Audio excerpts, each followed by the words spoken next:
നമസ്കാരം. പ്രധാന വാർത്തകൾ നോക്കാം. മണ്ണാർക്കാട് ബീവറേജസിന് മുന്നിൽ നടന്ന കൊലപാതകം. ഒന്നാം പ്രതി സാജനെ പോലീസ് സംഭവസ്ഥലത്തെത്തിച്ച് തെളിവെടുപ്പ് നടത്തി. രക്തം പുരണ്ട വസ്ത്രങ്ങൾ പ്രതിയുടെ വീട്ടിൽ നിന്നും പോലീസ് കണ്ടെത്തി. ജോലി സമയത്ത് കൃത്യമായി ഹാജരാകുന്നില്ലെന്ന് പരാതി. ഒറ്റപ്പാലം താലൂക്ക് ആശുപത്രി സൂപ്രണ്ടിന്റെ ചുമതലയുള്ള ഡോക്ടറെ നഗരസഭാ ചെയർപേഴ്സണും വൈസ് ചെയർമാനും CPM കൗൺസിലർമാരും ആശുപത്രിക്ക് മുന്നിൽ തടഞ്ഞുവച്ചു. പുതിയ കെട്ടിടത്തിന്റെ ഉദ്ഘാടനവുമായി സൂപ്രണ്ട് സഹകരിക്കുന്നില്ലെന്നും ആരോപണം. ഒറ്റപ്പാലത്ത് വിവിധ വാർഡുകളിൽ കുടിവെള്ളം കിട്ടാത്തതിൽ പ്രതിഷേധം. ജനപ്രതിനിധികളുടെ നേതൃത്വത്തിൽ വാട്ടർ അതോറിറ്റി എക്സിക്യൂട്ടീവ് എഞ്ചിനീയറെ ഉപരോധിച്ചു. പുഴയിൽ വെള്ളമുണ്ടായിട്ടും കുടിവെള്ള വിതരണത്തിൽ അനാസ്ഥയെന്ന് ആരോപണം. 15 വയസ്സുള്ള പെൺകുട്ടിയെ വീട്ടിൽ വെച്ച് ലൈംഗികാതിക്രമം നടത്തി ഗർഭിണിയാക്കിയ കേസിൽ ബന്ധുവായ പ്രതിക്ക് ഇരട്ട ജീവപര്യന്തവും 43 വർഷം കഠിന തടവും പിഴയും ശിക്ഷ വിധിച്ച് പട്ടാമ്പി പോക്സോ കോടതി. പ്രതി ഏഴുവന്തല സ്വദേശി 49-കാരനായ മണികണ്ഠനാണ് കോടതി ശിക്ഷ വിധിച്ചത്.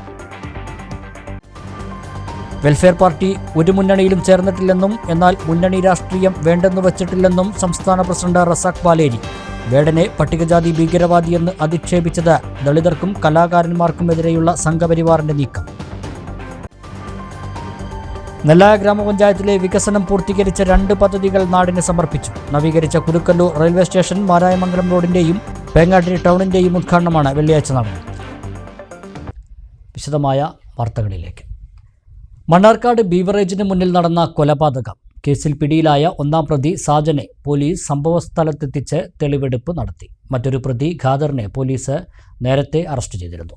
മണ്ണാർക്കാട് ബീവറേജിന് മുന്നിൽ കഴിഞ്ഞ ദിവസമുണ്ടായ സംഘർഷത്തിൽ കണ്ടമംഗലം പുറ്റാനിക്കാട് സ്വദേശി ഇർഷാദ് കൊല്ലപ്പെട്ട സംഭവത്തിൽ ഒളിവിലായിരുന്ന മുഖ്യപ്രതി കൈതച്ചിറ സ്വദേശി സാജനെ വ്യാഴാഴ്ച രാത്രിയാണ് വീട്ടിൽ നിന്ന് പോലീസ് പിടികൂടിയത്. പ്രതിയെ സംഭവം നടന്ന സ്ഥലത്തെത്തിച്ച് വെള്ളിയാഴ്ച പോലീസ് തെളിവെടുപ്പ് നടത്തി. സംഭവ സമയത്ത് പ്രതി ധരിച്ച വസ്ത്രങ്ങളും രക്തം പുരണ്ട നിലയിൽ വീട്ടിൽ നിന്നും പോലീസ് കണ്ടെത്തിയിരുന്നു. മറ്റൊരു പ്രതിയായ കളത്തിൽ തൊടി ഖാദറിനെ നേരത്തെ പോലീസ് അറസ്റ്റ് ചെയ്തിരുന്നു. മണ്ണാർക്കാട് CI രാജേഷിന്റെ നേതൃത്വത്തിലുള്ള പോലീസ് സംഘമാണ് പ്രതിയുമായി തെളിവെടുപ്പിനെത്തിയത്. ബീവറേജിന് മുന്നിൽ നിന്നും കുപ്പിവെള്ളം വാങ്ങിയതുമായി ബന്ധപ്പെട്ടുണ്ടായ തർക്കമാണ് കൊലപാതകത്തിൽ കലാശിച്ചതിന്റെ കാരണമായി FIR-ൽ പറയുന്നത്. മറ്റെന്തെങ്കിലും മുൻവൈരാഗ്യം കൊല്ലപ്പെട്ട ഇർഷാദുമായി പ്രതികൾക്കുള്ളതായി പോലീസ് റിപ്പോർട്ടിൽ പറയുന്നില്ല. ഒറ്റപ്പാലം താലൂക്ക് ആശുപത്രിയിലെ സൂപ്രണ്ടിന്റെ ചുമതലയുള്ള ഡോക്ടറെ ജോലി സമയത്ത് കൃത്യമായി ഹാജരാകുന്നില്ലെന്ന് ആരോപിച്ചുകൊണ്ട് നഗരസഭാ ചെയർപേഴ്സന്റെയും വൈസ് ചെയർമാന്റെയും നേതൃത്വത്തിൽ CPM കൗൺസിലർമാർ ആശുപത്രി ഗേറ്റിന് മുന്നിൽ തടഞ്ഞുവച്ചു. ഡോക്ടർക്കെതിരെ നടപടി എടുക്കുമെന്ന DMOയുടെ ഉറപ്പിന്മേലാണ് പ്രതിഷേധം അവസാനിപ്പിച്ചത്.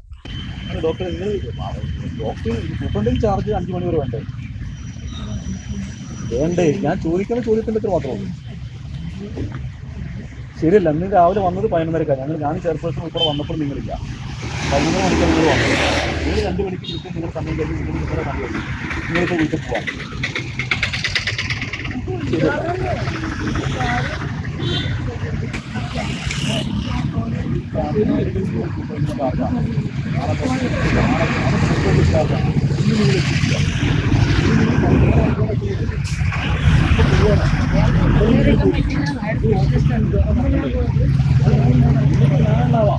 ഞങ്ങൾ പറയുന്നത് 5 മണിക്കൂർ ചാർജ് ചെയ്യുന്ന നിലയ്ക്ക് നിങ്ങളിവിടെ ഉണ്ടാവണം. ഉണ്ടാവേണ്ട ആളാണ്. അത് നിലവിൽ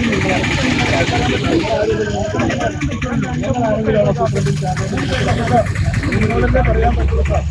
ഒറ്റപ്പാലം താലൂക്ക് ആശുപത്രിയിലെ പുതിയ ബ്ലോക്കിന്റെ ഉദ്ഘാടനം ഞായറാഴ്ച നടക്കാനിരിക്കെ സൂപ്രണ്ടിന്റെ ചുമതലയുള്ള ഡോക്ടർ ജോലി സമയത്ത് കൃത്യമായി ഹാജരാകുന്നില്ലെന്നാരോപിച്ചുകൊണ്ടാണ് നഗരസഭാ ചെയർപേഴ്സൺ K ജാനകിദേവിയുടെയും വൈസ് ചെയർമാൻ K രാജേഷിന്റെയും നേതൃത്വത്തിൽ CPM കൗൺസിലർമാർ പ്രതിഷേധവുമായി രംഗത്ത് വന്നത്.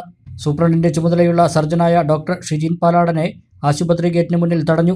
രാവിലെ 11:30-നെത്തിയ ഡോക്ടർ ഡ്യൂട്ടി സമയം കഴിയാതെയാണ് പോകുന്നതെന്നും കൗൺസിലർമാർ പറഞ്ഞു. ഇന്ന് രാവിലെ ഒപ്പിട്ടു 11:30-ക്കാണ് വരണത്. ഇന്നിപ്പോൾ നിങ്ങൾ സൂപ്രണ്ടിന്റെ ചുമതലയാണ്. നിങ്ങൾ പോവാണ്. ശരിയാണോ? നിങ്ങൾ പറഞ്ഞാൽ മതി. അത് ശരിയാണെന്ന് നിങ്ങൾ അതായത് 2 ടേമാണ്. 8 മുതൽ 11 വരെ ഒരു 11 മുതൽ 1 മണി വരെ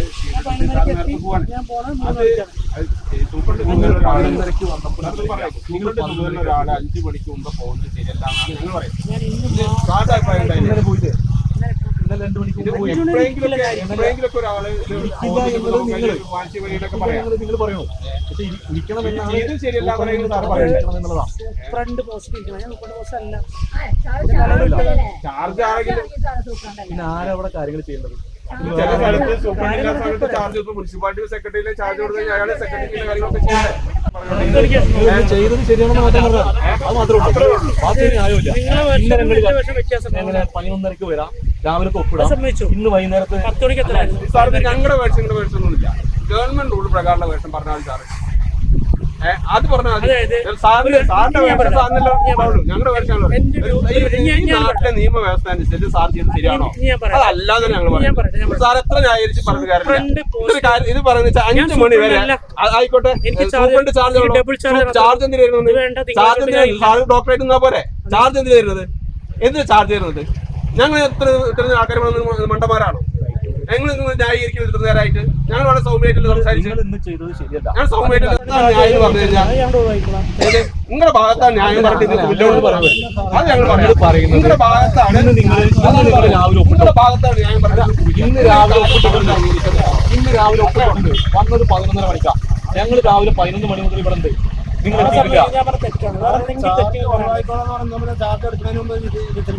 പുതിയ കെട്ടിടത്തിന്റെ ഉദ്ഘാടനം നടക്കാനിരിക്കെ അതുമായി ബന്ധപ്പെട്ട് സൂപ്രണ്ട് സഹകരിക്കുന്നില്ലെന്നും നിരുത്തരവാദപരമായ സമീപനമാണ് സൂപ്രണ്ട് സ്വീകരിക്കുന്നതെന്നും chairperson K Janakidevi, vice chairman K Rajesh എന്നിവർ പറഞ്ഞു. നമ്മുടെ കാഷ്വാലിറ്റി ബിൽഡിങ്ങിൻ്റെ ഉദ്ഘാടനം 18-ാം തീയതി മന്ത്രിയാണ് വരുന്നത്.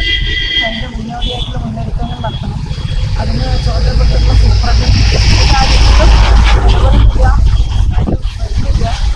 എന്നുള്ളതൊരു യഥാർത്ഥമാണ്. ഇതിൻ്റെ ഭാഗമായി ഇന്ന് രാവിലെ അവിടെ വന്നില്ലേ, ഞാൻ പരിശ്രമം എല്ലാവരും വന്നു. ഡോക്ടറെ കിട്ടിയില്ല. അത് മാത്രമല്ല അവിടെ ഒരുപാട് കാര്യങ്ങൾ ഉദ്ഘാടനത്തോടെ നമുക്ക് ചെയ്യാനുണ്ട്. നമ്മുടെ ബിൽഡിങ്ങിൻ്റെ പണി കഴിഞ്ഞിട്ട് മാസങ്ങളായിരിക്കും. അതുമായി ഡോക്ടറായിട്ട് സംസാരിച്ചാണ് ഡോക്ടർമാരുടെ പോകുന്നത്, വൈകിട്ട് വരുന്നത്. ഇത്തരത്തിലുള്ള കാര്യങ്ങൾ ഇനി ഇവിടെ വനം സമ്മതിക്കില്ല. ജനങ്ങൾക്ക് കിട്ടുന്ന സേവനം കിട്ടിയേ വരും. സൂപ്രണ്ടിൻ്റെ ചുമതല വഹിക്കുന്ന ഷിജിൻ ഡോക്ടർ ആ സൂപ്രണ്ടിൻ്റെ ചുമതല നിർവഹിക്കാത്തതിൻ്റെ ഭാഗമായിട്ടാണ് ഇന്ന് അദ്ദേഹത്തെ വഴിയിൽ തടയേണ്ടതായിട്ട് വന്നത്. രാവിലെ 11:30 മണിക്ക് സൂപ്രണ്ടിങ് ചുമതല വഹിക്കുന്ന ഈ ഷിജിൻ ഡോക്ടർ ഹോസ്പിറ്റലിൽ എത്തിയിട്ടില്ല. മാത്രമല്ല രാവിലത്തെ അറ്റൻഡൻസ് ഉൾപ്പെടെ ഡോക്ടർ മാർക്ക് ചെയ്യുകയും 3 മണിയോടുകൂടി സൂപ്രണ്ടിൻ്റെ ചുമതല വഹിക്കുന്ന ഈ ഷിജിൻ ഡോക്ടർ ഹോസ്പിറ്റലിൽ നിന്നും ഇറങ്ങിപ്പോവുകയും ചെയ്യുകയാണ്. ഒറ്റപ്പാലം താലൂക്ക് ആശുപത്രിയിൽ 11.5 കോടി രൂപ ചെലവഴിച്ചുകൊണ്ട് കിഫ്ബി പദ്ധതിയിൽ ആധുനിക സൗകര്യങ്ങളോട് കൂടിയിട്ടുള്ള OP കെട്ടിടത്തിൻ്റെ ഉദ്ഘാടനം മറ്റന്നാൾ നടക്കാൻ വേണ്ടി പോവുകയാണ്. ഈ കെട്ടിടത്തിൻ്റെ ഉദ്ഘാടനം നടക്കുന്ന വേളയിൽ ഉൾപ്പെടെ സൂപ്രണ്ടിൻ്റെ ചുമതലയുള്ള ഡോക്ടർ നിരുത്തരവാദപരമായ സമീപനം സ്വീകരിക്കുകയാണ്. ഈ കാര്യത്തിൻ്റെ ഭാഗമായി അറ്റൻഡൻസ് ഉൾപ്പെടെ മാർക്ക് ചെയ്തുകൊണ്ട് സ്വകാര്യ പ്രാക്ടീസ് നടത്തുകയും ഹോസ്പിറ്റലിൽ അദ്ദേഹത്തിന് സേവനം ലഭിക്കാതെ വരികയും ചെയ്തതിൻ്റെ ഭാഗമായി അദ്ദേഹത്തെ വഴിയിൽ തടയുകയും ഈ കാര്യം ബന്ധപ്പെട്ട അധികാരികളെ, അതായത് DMO ഉൾപ്പെടെയുള്ള DHS ഉൾപ്പെടെയുള്ള ആളുകളെ അറിയിക്കുകയും അടിയന്തരമായി നടപടി സ്വീകരിക്കാം എന്നതിൻ്റെ ഭാഗമായിട്ടാണ് ഇപ്പോൾ താൽക്കാലികമായി നമ്മൾ ഈ വഴി തടയൽ ഇദ്ദേഹത്തെ തടയിൽ നിന്നും മാറിയിട്ടുള്ളത്. തുടർന്ന് വിഷയം DMOയെ അറിയിക്കുകയും ഡോക്ടർക്കെതിരെ നടപടി സ്വീകരിക്കുമെന്ന് ഉറപ്പു നൽകുകയും ചെയ്തതോടെയാണ് പ്രതിഷേധം അവസാനിപ്പിച്ചത്. അതേസമയം 5 മണിക്കൂറാണ് തൻ്റെ ജോലി സമയമെന്നും വെള്ളിയാഴ്ച വൈകിയെത്തിയത് സ്വകാര്യ ആവശ്യങ്ങൾ ഉണ്ടായതുകൊണ്ടാണെന്നും അത് മേലധികാരികളുടെ അനുമതിയോടെയാണെന്നും സൂപ്രണ്ടിൻ്റെ ചുമതലയുള്ള ഡോക്ടർ ഷിജിൻ പാലാടൻ പറഞ്ഞു. ചുമതല ഏറ്റെടുക്കാൻ ആരും ഇല്ലാത്തതിനെ തുടർന്ന് തൻ്റെ താൽപ്പര്യമില്ലാതെയാണ് സൂപ്രണ്ട് ചുമതല ഏൽപ്പിച്ചതെന്നും ഡോക്ടർ പറഞ്ഞു. ചെയർപേഴ്സൺ, വൈസ് ചെയർമാൻ എന്നിവർക്ക് പുറമെ സ്ഥിരം സമിതി അധ്യക്ഷരായ കെ അബ്ദുൽ നാസർ, ടി ലത, സുനീറ മുജീബ്, മറ്റ് CPM കൗൺസിലർമാർ എന്നിവരും പ്രതിഷേധത്തിന് ഉണ്ടായിരുന്നു. ഒറ്റപ്പാലം നഗരസഭയിലെ വിവിധ വാർഡുകളിൽ മാസങ്ങളായി കുടിവെള്ള വിതരണം തടസ്സപ്പെട്ടതിനെ തുടർന്ന് ജനപ്രതിനിധികളുടെ നേതൃത്വത്തിൽ വാട്ടർ അതോറിറ്റി എക്സിക്യൂട്ടീവ് എഞ്ചിനീയറെ ഉപരോധിച്ചു. വിഷയത്തിൽ ശാശ്വത പരിഹാരം ഉറപ്പു നൽകിയതിനെ തുടർന്നാണ് ഉപരോധം അവസാനിപ്പിച്ചത്. കടുത്ത വേനലിൽ കുടിവെള്ളത്തിനായി പൊറുതിമുട്ടുകയാണ് ഒറ്റപ്പാലം നഗരസഭയിലെ പല വാർഡുകളിലെയും ജനങ്ങൾ. 6 മാസത്തോളമായി വാട്ടർ അതോറിറ്റിയിലുള്ള ജലവിതരണം താറുമാറായി കിടക്കുകയാണ്. പേരിന് പോലും കുടിവെള്ളം കിട്ടാത്ത അവസ്ഥയാണ് പല വാർഡുകളിലും ഉള്ളത്. തോട്ടക്കര, പനമണ്ണ സൗത്ത്, കണ്ണിയമ്പുറം പ്രദേശങ്ങളിലാണ് വാട്ടർ അതോറിറ്റിയുടെ വെള്ളം മുടങ്ങിയത് മൂലം ഏറ്റവും കൂടുതൽ ജലക്ഷാമം അനുഭവപ്പെടുന്നത്. തടയണയിൽ ധാരാളം വെള്ളമുണ്ടെങ്കിലും വിതരണത്തിൽ പലവിധ പ്രതിസന്ധികൾ നേരിടുന്നുണ്ടെന്നതാണ് വസ്തുത. പലയിടങ്ങളിലും പൈപ്പ് പൊട്ടിയതും മറ്റ് അറ്റകുറ്റപ്പണികൾ നടക്കുന്നതും മൂലം ഒന്നിടവിട്ട ദിവസങ്ങളിൽ എത്തിയിരുന്ന വെള്ളം 6-7 ദിവസങ്ങൾ കഴിഞ്ഞാണ് എത്തുന്നത്. വരോട് ഷാപ്പുപടി പ്രദേശത്തെ വാൽവ് ഒരാഴ്ചയായി തകരാറിലായി കിടക്കുകയാണ്. ഇത് പരിഹരിക്കാനായി ചുമതല ഏൽപ്പിച്ച കരാറുകാരൻ പ്രവൃത്തിയിൽ വീഴ്ച വരുത്തി. ഈ പ്രശ്നങ്ങൾ മുൻനിർത്തിയാണ് നഗരസഭയിലെ ഒരു വിഭാഗം ജനപ്രതിനിധികൾ അസിസ്റ്റന്റ് എഞ്ചിനീയറെ ഉപരോധിച്ചത്. കണ്ണിയമ്പറം തോട്ടക്കര മേഖലയ്ക്ക് വെള്ളം കിട്ടാതായിട്ട് കുറേ കാലമായി. വേനൽക്കാലത്തും മഴക്കാലമാകുമ്പോഴും കൂടി അവിടെ വെള്ളം കിട്ടാത്ത ഒരു പ്രവണതയാണ്. കാരണം ചോദിക്കുമ്പോൾ ഒന്നുമില്ലെങ്കിൽ എവിടെയെങ്കിലും വെള്ളം പൊട്ടിയാൽ അല്ലെങ്കിൽ കറണ്ട് കട്ടായാൽ നമ്മുടെ കണ്ണിയമ്പറം മേഖലയിലേക്ക് പ്രത്യേകിച്ചും ഞാൻ പ്രതിനിധാനം ചെയ്യുന്ന 28-ാം വാർഡ് ആയിക്കോട്ടെ, 27-ാം വാർഡ് ആയിക്കോട്ടെ, 32 ഇങ്ങനെ പല ഭാഗങ്ങളിലേക്കും എവിടെ കറണ്ട് കട്ടായാലും ഇത് പൈപ്പ് പൊട്ടിയാലും വെള്ളം വരാത്തൊരു സ്ഥിതിയാണ്. അപ്പം നമ്മൾ അന്വേഷിക്കുമ്പോൾ ഇവർ പറയുന്നത് അവിടെ ശരിയാക്കുന്നുണ്ട്, ഇവിടെ ശരിയാക്കുന്നുണ്ട്. പക്ഷേ ഇതന്നെയാണ് നമ്മുടെ മേഖലയിലേക്ക് 5ഉം 6ഉം ചിലപ്പോൾ 10 ദിവസം ആകുമ്പോഴാണ് നമുക്ക് വെള്ളം കിട്ടാറ്. നമ്മളത് ബന്ധപ്പെട്ട ഉദ്യോഗസ്ഥരെ എന്നും അറിയിക്കാറുണ്ട്. അതിൻ്റെ അടിസ്ഥാനത്തിൽ ഇന്നിപ്പോൾ പ്രതിഷേധമെന്ന നിലയ്ക്കാണ് ഞങ്ങൾ 4 പേര് ഇവിടെ വന്നിരിക്കുന്നത്. തൊട്ടടുത്ത ദിവസം മുതൽ ജലവിതരണം പൂർവ്വസ്ഥിതിയിലാകുമെന്ന് ഉറപ്പ് ലഭിച്ചതിനെ തുടർന്നാണ് ഉപരോധം അവസാനിപ്പിച്ചത്. ഉറപ്പ് ലംഘിച്ചാൽ സമരം കടുപ്പിക്കുമെന്ന് ജനപ്രതിനിധികൾ പറഞ്ഞു. ഏകദേശം ഒരു 6 മാസത്തോളം കാലമായിട്ട് ഈ അറ്റ വേനൽക്കാലത്ത് വാട്ടർ അതോറിറ്റിയുടെ ജലവിതരണം, കുടിവെള്ള വിതരണം വളരെയധികം പ്രതിസന്ധിയിലാണ് മുന്നോട്ട് പോകുന്നത്. പണ്ട് ഒന്നരാടം വെച്ച് പ്രദേശങ്ങളിലേക്ക്, വാർഡ് പ്രദേശങ്ങളിലേക്ക് ലഭിച്ചിരുന്ന വെള്ളം ഇപ്പോൾ ലഭിക്കുന്നത് 5ഉം 6ഉം 7ഉം ദിവസങ്ങൾ കഴിഞ്ഞുകൊണ്ടാണ്. ഈ പ്രശ്നങ്ങൾ പല സമയങ്ങളിലും വാട്ടർ അതോറിറ്റി ഉദ്യോഗസ്ഥരെ അറിയിച്ചിട്ടുണ്ടെങ്കിലും ഈ നിമിഷം വരെ, ഈ സമയം വരെ ഇതുമായി ബന്ധപ്പെട്ട് യാതൊരു പരിഹാര നടപടികളും വാട്ടർ അതോറിറ്റി സ്വീകരിച്ചിട്ടില്ല. കൗൺസിലർമാരായ എ. രൂപ ഉണ്ണി, സി. സജിത്ത്, സതീദേവി, ഷെരീഫ തുടങ്ങിയവർ ഉപരോധത്തിൽ പങ്കെടുത്തു. മലപ്പുഴ കുറുവട്ടൂരിൽ KSRTC ബസ്സും എതിരെ വന്ന 2 ലോറികളും തമ്മിൽ കൂട്ടിയിടിച്ച് അപകടം. ബസ് യാത്രക്കാരായ 12 പേർക്കും ലോറി ഡ്രൈവർക്കും പരിക്കേറ്റു. വെള്ളിയാഴ്ച പുലർച്ചെ 1 മണിയോടെയാണ് അപകടം നടന്നത്. ആരുടെയും പരിക്ക് സാരമുള്ളതല്ല. വല്ലപ്പുഴ കുറുവട്ടൂർ തിത്തിപ്പടിയിലാണ് അപകടമുണ്ടായത്. വാണിയംകുളത്ത് നിന്നും വല്ലപ്പുഴ ഭാഗത്തേക്ക് പോകുന്ന KSRTC ബസ്സും എതിരെ വളവിൽ മറ്റൊരു വാഹനത്തെ മറികടന്നു വന്ന 2 ലോറികളും തമ്മിലാണ് കൂട്ടിയിടിച്ചത്. അപകടത്തിൽ ബസ്സിലുണ്ടായിരുന്ന 12ഓളം പേർക്കും ലോറി ഡ്രൈവർക്കും പരിക്കേറ്റു. ഇവരെ വാണിയംകുളത്തെയും പട്ടാമ്പിയിലെയും സ്വകാര്യ ആശുപത്രികളിൽ പ്രവേശിപ്പിച്ചു. ആരുടെയും പരിക്ക് ഗുരുതരമല്ല. കുളപ്പുള്ളി പട്ടാമ്പി പാതയിലെ വാടനാംകുറിശി റെയിൽവേ ഗേറ്റ് അറ്റകുറ്റപ്പണികളുടെ ഭാഗമായി രാത്രി അടച്ചതിനാൽ ഇതുവഴി തിരിഞ്ഞുപോയ KSRTC ബസ്സാണ് അപകടത്തിൽപ്പെട്ടത്. തൊടുപുഴയിൽ നിന്നും നിലമ്പൂർ ഭാഗത്തേക്ക് പോകുകയായിരുന്നു KSRTC ബസ്. ബസ്സിൽ യാത്രക്കാർ കുറവായിരുന്നതും അപകടത്തിൻ്റെ ആഴം കുറച്ചു. അപകടത്തെ തുടർന്ന് മണിക്കൂറുകളോളം ഈ പാതയിൽ ഗതാഗതം തടസ്സപ്പെട്ടു.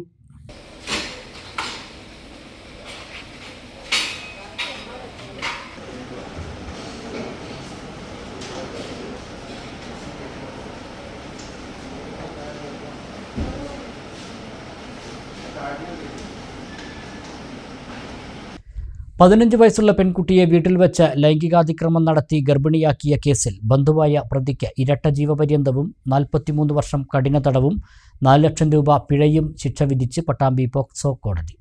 പ്രതി ഏഴുവന്തല മുരിത്തൊടി വീട്ടിൽ 49-കാരനായ മണികണ്ഠനാണ് കോടതി ശിക്ഷ വിധിച്ചത്. അടുത്ത ബന്ധുവായ പ്രതി ഗുരുതര ലൈംഗികാതിക്രമം നടത്തിയെന്ന് കണ്ടെത്തിയാണ് വിവിധ വകുപ്പുകളിലായി പട്ടാമ്പി പോക്സോ കോടതിയുടെ ചാർജുള്ള പാലക്കാട് പോക്സോ കോടതി ജഡ്ജ് സഞ്ജു ഇരട്ട ജീവപര്യന്തവും 43 വർഷം കഠിന തടവും 4 ലക്ഷം രൂപ പിഴയും ശിക്ഷ വിധിച്ചത്. തടവ് ശിക്ഷ അനുഭവിച്ചതിന് ശേഷം ജീവപര്യന്തം ശിക്ഷയും അനുഭവിക്കണം. പിഴ ഒടുക്കിയില്ലെങ്കിൽ 3 വർഷം അധിക കഠിന തടവ് അനുഭവിക്കണം. പിഴസംഖ്യ ഇരയ്ക്ക് നൽകാനും വിധിയായി. പിഴത്തുക കൂടാതെ അതിജീവിതയ്ക്ക് അധിക ധനസഹായവും വിധിച്ചു. ഈ കേസ് രജിസ്റ്റർ ചെയ്ത് അന്വേഷണം നടത്തി കുറ്റപത്രം സമർപ്പിച്ചത് സർക്കിൾ ഇൻസ്പെക്ടർ M. സുജിത്താണ്. പ്രോസിക്യൂഷന്റെ ഭാഗത്തു നിന്ന് 20 സാക്ഷികളെ വിസ്തരിച്ച കേസിൽ 35 രേഖകൾ ഹാജരാക്കി. കേസിൽ പ്രോസിക്യൂഷനു വേണ്ടി അഡ്വക്കേറ്റ് നിഷ വിജയകുമാർ ഹാജരായി. Chalissery police station assistant sub ഇൻസ്പെക്ടറും പട്ടാമ്പി പോക്സോ കോടതിയിലെ ലൈസൺ ഓഫീസറുമായ മഹേശ്വരി പ്രോസിക്യൂഷനെ സഹായിച്ചു. 5 കോടി രൂപ ചെലവിൽ നവീകരിച്ച കുലുക്കല്ലൂർ റെയിൽവേ സ്റ്റേഷൻ മാരായമംഗലം റോഡിന്റെ ഉദ്ഘാടനം മന്ത്രി വി. ശിവൻകുട്ടി ഓൺലൈനായി നിർവഹിച്ചു. സംസ്ഥാന ബജറ്റിൽ നിന്നും 1 കോടി രൂപ അനുവദിച്ച് പൂർത്തീകരിച്ച പേങ്ങാട്ടിരി ടൗൺ നവീകരണത്തിന്റെ ഉദ്ഘാടനവും ഇതോടനുബന്ധിച്ച ചടങ്ങിൽ നടന്നു. നബാർഡിൽ നിന്നും 5 കോടി രൂപ അനുവദിച്ച് പൂർത്തീകരിച്ച കുലുക്കല്ലൂർ റെയിൽവേ സ്റ്റേഷൻ മാരായമംഗലം റോഡിന്റെ ഉദ്ഘാടനമാണ് വെള്ളിയാഴ്ച നടന്നത്. സംസ്ഥാനത്ത് നിർമ്മാണ പുനരുദ്ധാരണ പ്രവൃത്തികൾ പൂർത്തീകരിച്ച 60ഓളം റോഡുകളുടെ ഉദ്ഘാടനത്തോടൊപ്പമാണ് മന്ത്രി വി. ശിവൻകുട്ടി ഈ റോഡിന്റെ ഉദ്ഘാടനവും ഓൺലൈനായി നിർവഹിച്ചത്. പൊതുമരാമത്ത് വകുപ്പിൻ്റെ അക്ഷീണ പരിശ്രമത്തിലും ആധുനിക നിലവാരം പുലർത്തുന്നതിനായി നവീകരിച്ച 60-ലധികം റോഡുകൾ ഇന്ന് നാം കേരളത്തിലൂടെ ഉടനീളം സമർപ്പിക്കപ്പെടുകയാണ്. ഇവ വെറും റോഡുകൾ മാത്രമല്ല, അവ സമൂഹങ്ങളെ ബന്ധിപ്പിക്കുന്ന, വികസനം വളർത്തുന്ന, കൂടുതൽ ഊർജ്ജസ്വലമായ ഭാവിയിലേക്ക് വഴിയൊരുക്കുന്ന ജീവരേഖകളാണ്. 14 ജില്ലകളിലായി പൊതുമരാമത്ത് വകുപ്പിന് കീഴിലുള്ള 50-ലധികം റോഡുകൾ പരിവർത്തനം ചെയ്യപ്പെട്ടു. ദശലക്ഷക്കണക്കിന് കേരളീയർക്ക് സുഗമമായ യാത്ര, മെച്ചപ്പെട്ട സുരക്ഷ, മെച്ചപ്പെട്ട അടിസ്ഥാന സൗകര്യങ്ങൾ എന്നിവ ഉറപ്പാക്കുന്നു. തിരുവനന്തപുരം നഗരത്തിൽ സാങ്കേതിക വിദ്യ, സുസ്ഥിരത എന്നിവ സംയോജിപ്പിച്ച് 12 സ്മാർട്ട് റോഡുകൾ പൂർത്തിയാക്കി. ആധുനികവും ഉൾക്കൊള്ളുന്നതുമായ ഒരു കേരളത്തെക്കുറിച്ചുള്ള നമ്മുടെ കാഴ്ചപ്പാടിനെ ഇത് പ്രതിഫലിപ്പിക്കുകയാണ്. പൊതുമരാമത്ത് വകുപ്പ് മന്ത്രി PA മുഹമ്മദ് റിയാസ് ചടങ്ങിൽ അധ്യക്ഷത വഹിച്ചു. സംസ്ഥാന ബജറ്റിൽ നിന്നും 1 കോടി രൂപ വകയിരുത്തി പേങ്ങാട്ടി ടൗൺ നവീകരിച്ചതിന്റെ ഉദ്ഘാടനവും ഇതോടനുബന്ധിച്ച ചടങ്ങിൽ നടത്തി. P മമ്മിക്കുട്ടി MLA ശിലാഫലകം അനാച്ഛാദനം ചെയ്തു. ഉന്നയിക്കപ്പെട്ടുകൊണ്ട് ജനങ്ങൾക്കിടയിൽ തെറ്റിദ്ധാരണ പരത്താൻ ആവശ്യമായുള്ള കാര്യങ്ങൾ നടക്കണം. ഒന്നും നടക്കണില്ല. ജന്താപ്പം നടക്കണം, അഴിമതിയാ നടക്കണം, ഒന്നും നടക്കണില്ല. നടന്നതിനെ സംബന്ധിച്ച് തന്നെ പിന്നീട് അതിന് നിഷേധാത്മകമായ രൂപത്തിൽ ആളുകളെ ചിന്തിപ്പിക്കുന്നതിന് വേണ്ടിയുള്ള കാര്യങ്ങളാണ്. അപ്പോൾ ഇടതുപക്ഷ ജനാധിപത്യ മുന്നണിയുടെ റാലി ഇടതുപക്ഷ ജനാധിപത്യ മുന്നണിയുടെ തെളിവിലാണ്. 10,000-കണക്കായ ആളുകളാണ് വരുന്നത് കേൾക്കാൻ. നേരെ ചൊവ്വയുള്ള കാര്യങ്ങൾ ജനങ്ങളെ ബോധ്യപ്പെടുന്നതിന് വേണ്ടി ശ്രമിക്കേണ്ട സ്വതന്ത്രമായ പത്രപ്രവർത്തനം കൈമുതലാക്കിയ പ്രചരണ മാധ്യമങ്ങൾ അവരെ ഒരു ശപഥം ചെയ്തിട്ടുണ്ട്. നിരന്തരമായി ഈ ഗവൺമെൻറ്റിനെ ആക്ഷേപിക്കുക, പരിഹസിക്കുക, കുറ്റപ്പെടുത്തുക, തെറ്റിദ്ധാരണ ഉണ്ടാക്കുക. ഒന്നാമത്തെ പിണറായി ഗവൺമെൻറ്റിന് 5 കൊല്ലം കഴിഞ്ഞു, രണ്ടാമത്തെയും കഴിയാൻ പോവാണ്. ഈ കണക്കിലാണ് വെച്ചാൽ മൂന്നാമതും അവരെന്നെ വരുമോ എന്നുള്ള ശങ്കയിൽ ജനങ്ങൾ നിൽക്കുമ്പോൾ നിരന്തരമായ അപവാദങ്ങളും ആക്ഷേപങ്ങളും പരിഹാസങ്ങളും പ്രചരിപ്പിച്ചുകൊണ്ടിരിക്കുകയാണ്. അപ്പോൾ അത് നെല്ലായ ഗ്രാമപഞ്ചായത്ത് പ്രസിഡന്റ് K അജേഷ് ചടങ്ങിൽ അധ്യക്ഷത വഹിച്ചു. കുരുക്കല്ലൂർ ഗ്രാമപഞ്ചായത്ത് പ്രസിഡന്റ് വീരമണി, നെല്ലായ ഗ്രാമപഞ്ചായത്ത് വൈസ് പ്രസിഡന്റ് KP വസന്ത, വികസനകാര്യ standing committee chairman A Moideenkutty, ക്ഷേമകാര്യ standing committee chairman PK Muhammad Shafi, block panchayat vice president C Babu തുടങ്ങിയവരും മറ്റ് സാമൂഹ്യ, രാഷ്ട്രീയ, പൊതുരംഗത്തെ പ്രമുഖരും ചടങ്ങിൽ പങ്കെടുത്തു. ഇടവേള.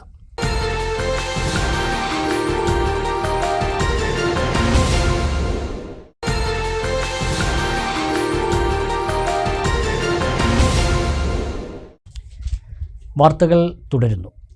മൂർച്ചയേറിയ വരികൾ കൊണ്ട് യുവാക്കളുടെ ആവേശവും അരികുവൽക്കരിക്കപ്പെട്ട ജനവിഭാഗത്തിന്റെ ശബ്ദവുമായി മാറിയ വേടനെ പട്ടികജാതി ഭീകരവാദിയെന്ന് ആക്ഷേപിച്ചത് ദളിതർക്കും കലാകാരന്മാർക്കും എതിരെയുള്ള സംഘപരിവാറിന്റെ നീക്കമാണെന്ന് വെൽഫെയർ പാർട്ടി സംസ്ഥാന പ്രസിഡന്റ് റസാഖ് പാലേരി ആരോപിച്ചു. വെൽഫെയർ പാർട്ടി സംഘടിപ്പിച്ച കേരള സാഹോദര്യ പദയാത്രയ്ക്ക് പെരിന്തൽമണ്ണയിൽ നൽകിയ സ്വീകരണ യോഗത്തിൽ സംസാരിക്കുകയായിരുന്നു റസാഖ് പാലേരി. പദയാത്രയ്ക്ക് ഉജ്ജ്വല സ്വീകരണമാണ് പെരിന്തൽമണ്ണയിൽ നൽകിയത്. പെരിന്തൽമണ്ണയിലെത്തിയ വെൽഫെയർ പാർട്ടി സംസ്ഥാന പ്രസിഡന്റ് റസാഖ് പാലേരി നയിക്കുന്ന കേരള സാഹോദര്യ പദയാത്രയെ മണ്ണഴി ബസ് സ്റ്റാൻഡ് പരിസരത്തു നിന്നും സ്വീകരണവേദിയായ ടൗൺ സ്ക്വയറിലേക്ക് ആനയിച്ചു.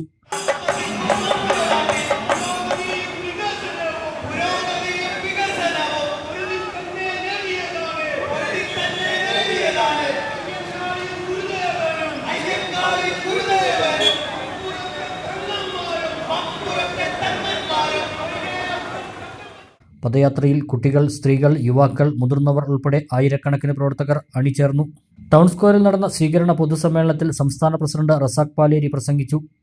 അരികുവൽക്കരിക്കപ്പെട്ട ജനവിഭാഗങ്ങളുടെ ശബ്ദമായി വേടന്റെ വരികൾ മാറിയെന്ന് റസാഖ് പാലേരി പറഞ്ഞു. മൂർച്ചയായ വരികൾ കൊണ്ട് ജനഹൃദയങ്ങൾ കീഴടക്കിയ വേടനെ പട്ടികജാതി ഭീകരവാദിയെന്ന് അധിക്ഷേപിച്ചത് ദളിതർക്കും കലാകാരന്മാർക്കും എതിരെയുള്ള നീക്കത്തിന്റെ ഭാഗമാണെന്ന് റസാഖ് പാലേരി ആരോപിച്ചു. കേരളത്തിലെ ചെറുപ്പക്കാരുടെ ആവേശവും മൂർച്ചയുള്ള രാഷ്ട്രീയ വരികൾ കൊണ്ട് ജനഹൃദയങ്ങളിൽ ഇടം പിടിക്കുകയും ചെയ്ത പ്രിയപ്പെട്ട വേടൻ, അദ്ദേഹത്തെക്കുറിച്ച് കേരളത്തിലെ ഒരു RSSന്റെ നേതാവ് പറഞ്ഞത് അദ്ദേഹം പട്ടികജാതി ഭീകരവാദിയാണ് എന്നാണ്. അദ്ദേഹത്തിൻ്റെ പാട്ടുകൾ ഇനിയാരും കേട്ടുപോകരുത്. നാലമ്പലത്തിൻ്റെ പരിസരങ്ങളിലൊന്നും പാട്ട് വെക്കരുത്.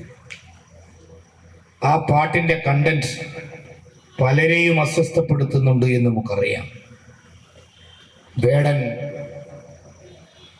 കേരളത്തിലെ യൗവനത്തിന് കരുത്തു പകരുമ്പോൾ നമുക്ക് ആവേശമായി മാറുന്നത് അദ്ദേഹം ഈ നാട്ടിലെ അരികുവൽക്കരിക്കപ്പെട്ട പിന്നോക്ക ജനവിഭാഗങ്ങളെക്കുറിച്ച് തൻ്റെ വരികളിലൂടെ ശബ്ദിച്ചു.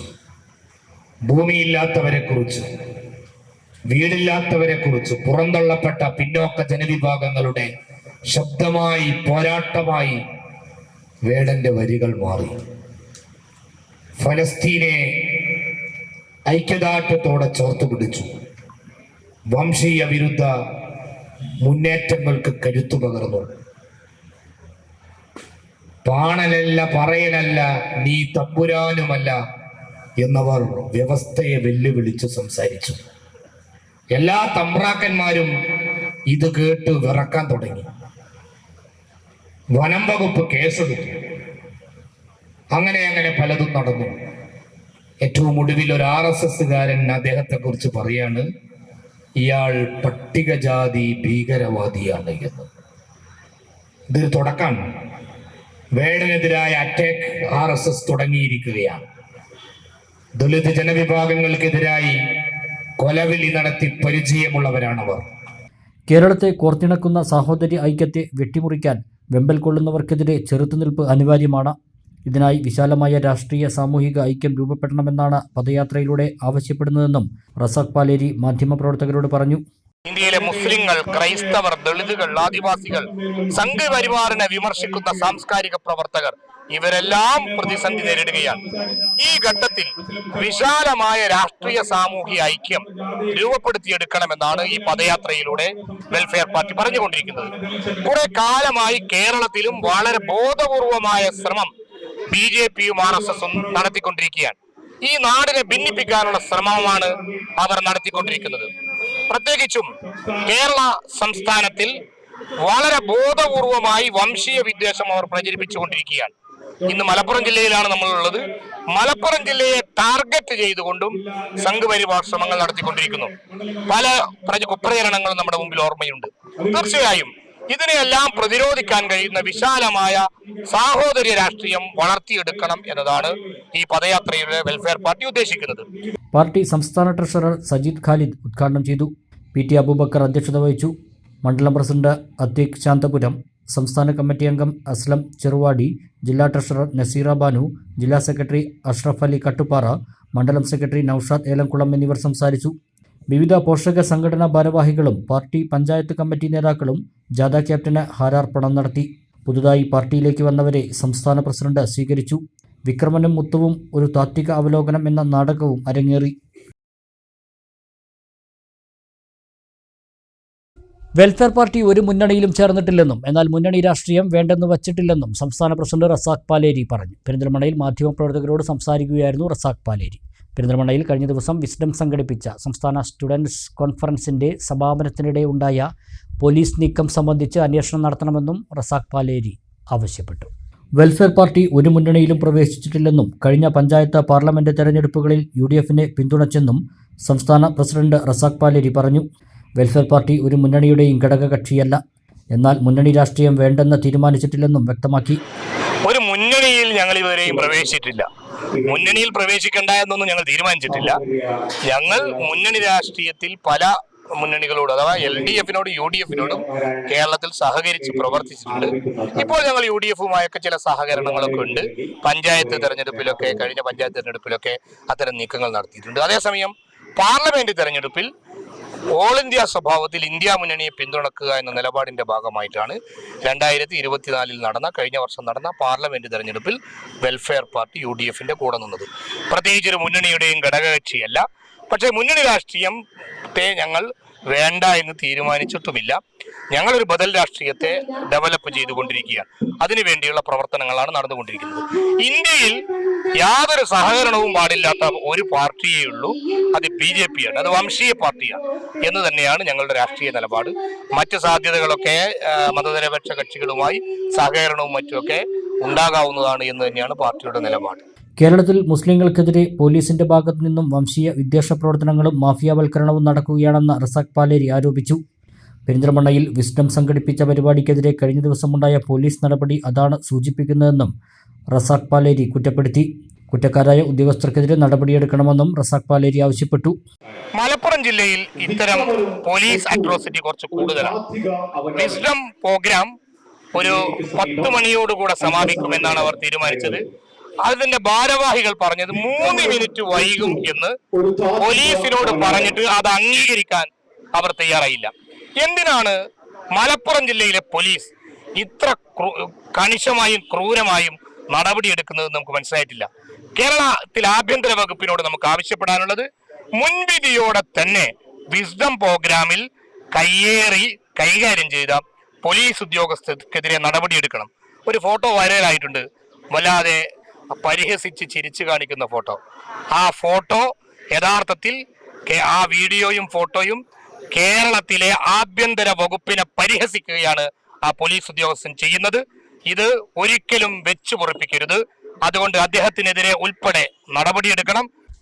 ഹയർ സെക്കൻഡറി ടീച്ചേഴ്സ് സീനിയർ തസ്തികയിലേക്ക് നൽകുന്ന എല്ലാ ആനുകൂല്യങ്ങളും ജൂനിയർ ടീച്ചേഴ്സിനും നൽകണമെന്ന ആവശ്യവുമായി higher secondary junior teachers federation രംഗത്ത്. സീനിയർ ജൂനിയർ തസ്തികകൾക്ക് ഒരേ ക്വാളിഫിക്കേഷനായിട്ടും തസ്തികകളിൽ വൻ അന്തരമാണെന്നും ഭാരവാഹികൾ ഒറ്റപ്പാലത്ത് വാർത്താസമ്മേളനത്തിൽ അറിയിച്ചു. ഒരേ ക്വാളിഫിക്കേഷൻ ആവശ്യമായ senior junior higher secondary teachers തസ്തികകൾക്ക് തുല്യമായ ആനുകൂല്യങ്ങളും നടപ്പാക്കണമെന്ന് ആവശ്യപ്പെട്ടുകൊണ്ടാണ് ജൂനിയർ ടീച്ചേഴ്സിൻ്റെ സംഘടനയായ higher secondary junior teachers federation രംഗത്ത് വന്നത്. 5 വർഷം പൂർത്തിയാക്കിയ ജൂനിയർ അധ്യാപകരെ സീനിയറാക്കുക, വേതന വ്യവസ്ഥയിൽ നിലനിൽക്കുന്ന അന്തരം കുറയ്ക്കുക, സർവീസ് കാലഘട്ടം പ്രിൻസിപ്പൽ പ്രൊമോഷന് പരിഗണിക്കുക, ജൂനിയർ അധ്യാപകരുടെ ജോലിഭാരത്തെക്കുറിച്ച് കൃത്യമായ സ്പഷ്ടീകരണം ഇറക്കുക, നിലവിലെ അവസ്ഥയിൽ ജൂനിയർ അധ്യാപകർക്ക് 3ാമത്തെ ഗ്രേഡ് അനുവദിക്കുക, ഏകീകരണം നടക്കുമ്പോൾ ജൂനിയർ അധ്യാപക സർവീസ് ഡീംഡ് സർവീസായി പരിഗണിക്കുക തുടങ്ങിയ വിവിധ ആവശ്യങ്ങളുമായാണ് ഫെഡറേഷൻ ഭാരവാഹികൾ രംഗത്ത് വന്നത്. കേരള സംസ്ഥാനത്തിലെ ഹയർ സെക്കൻഡറി സ്കൂളുകളിൽ ജൂനിയർ എന്ന വിഭാഗത്തിൽ ജോലി ചെയ്യുന്ന അധ്യാപകരുടെ പ്രതിനിധികളായിട്ടാണ് സംസാരിക്കുന്നത്. നമ്മുടെ ഹയർ സെക്കൻഡറി സ്കൂളുകളിൽ 2 തരം അധ്യാപകരാണുള്ളത്. സീനിയർ അധ്യാപകരും ജൂനിയർ അധ്യാപകരും.